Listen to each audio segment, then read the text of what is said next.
Hello guys, welcome to Marketable Educational Series 1 Episode 2 Do and Don'ts of Email Marketing. By end of this presentation, you will understand what you should do while running the email campaigns and what you shouldn't do while running the email campaigns.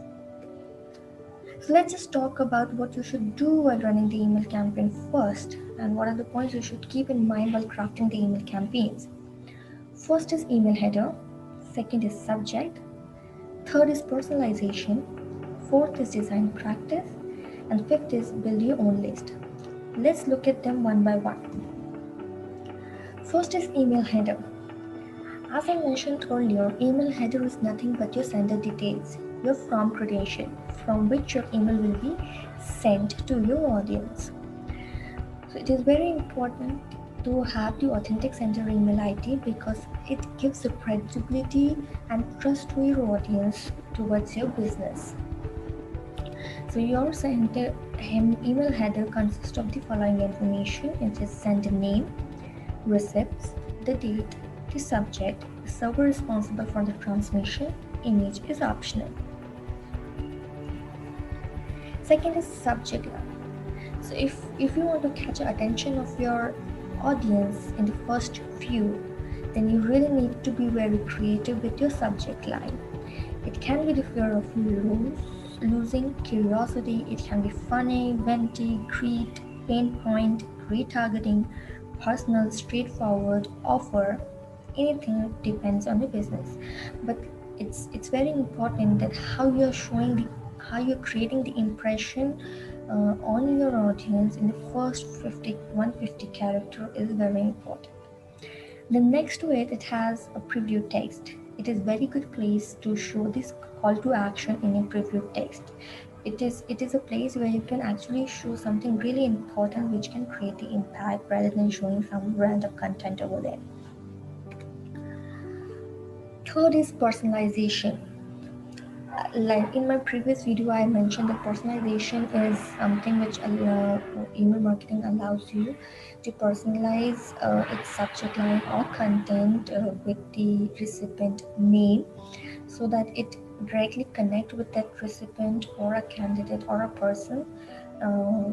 And it is in like its study also says that it increased the open rate by 22% if there is a recipient name in the email body or the subject line.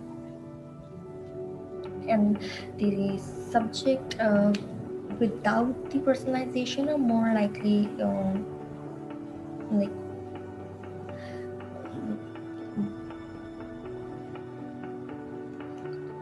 next is design practice. So there are 8 things you should remember while designing an email. First is your email layout.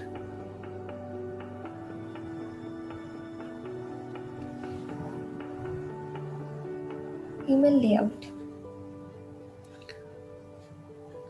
It ensures the email layout should be compatible with the majority of your email clients. Image. So whenever you're pasting any image in your emailer, don't forget to write the alt text, because if sometimes like if your image doesn't load on a time, so there should be some text which help user to understand what is this image all about. Then you have call to action. Keep in mind your call to action is something which you want the user to perform an action on. You shouldn't be overloaded with the unnecessary action button. It should be limited and effective. Font, it's recommended to use the universal fonts, standard fonts which are supported by most of the browsers and the clients.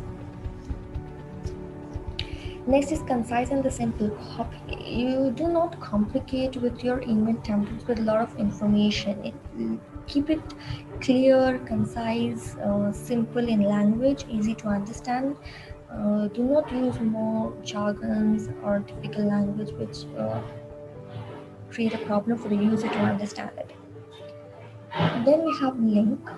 You should check the prehand whether the link in the email are clickable both the desktop and the mobile, and it should be easily trackable the UTM. Footer. Let the audience know which social media you are on and businesses has a presence where it is. A little description about the business. optimized for mobile. As mobile is penetrating very much, it is very important that whatever you're designing for the web, it should be optimized for the mobile as well, because most of the emails are opened on the mobiles.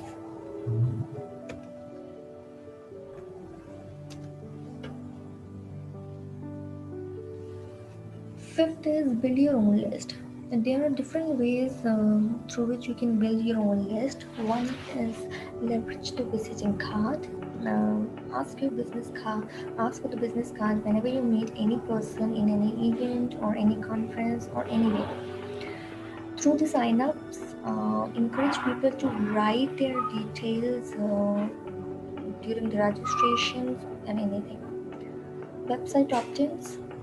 Organize an event, build online community, leverage social media, be active on online forums, involve your employees, word of mouth blogs, and organize competition and contests. These are few of the ways through which you can build your own list. Now let's talk about what you shouldn't do while designing your email campaign. First is do not buy the list. Like where we have talked about do's, it is always recommended to build your own list, because it is more likely to have more engagement than the list you are buying. Because the list you are buying, you don't know whether it is authentic, it is valid, or it is not valid, whether it is relevant to your business or not. So if you're buying the list, then you might come across these challenges, which is issue with deliverability, low open rate, low conversion rate, potential of getting IP blacklisted, and damaging the SANDISC scoring. It all happened because if you have the invalid database, and if you send the emails to your audience, like email to your list, then the chances of bounces will be the higher, and this is the reason your IP can get blacklisted, and it also damage your sending score with the servers. Second is use of language. As I mentioned, the language you're using in your email should be simple, concise, and creative. It shouldn't be offensive, vulgar, violated, influenced by any region or religion or the caste. Don't break the spam laws, policies. Wherever data is involved, policies are very important. Plays a very important part. You should keep this thing in mind. Do not send without testing. So whenever you're designing an email campaign, always test your campaign first and then send it to your actual list. It will help you to get fully confident on what you're sending. Do not send over the promotional emails. Of course, your audience is not willing to watch the promotional emails all the time. It is more recommended that to show the informational emails, send the informational emails to your audience rather than the promotional emails. So yeah, thank you guys for listening me. Coming up next, episode 3, what are the steps to follow to plan a successful email campaigns? Meanwhile, you can go and check out our application on www.app.marketerboard.com, and you can connect us on Facebook, Instagram, Twitter, and LinkedIn. And don't forget to subscribe our channel.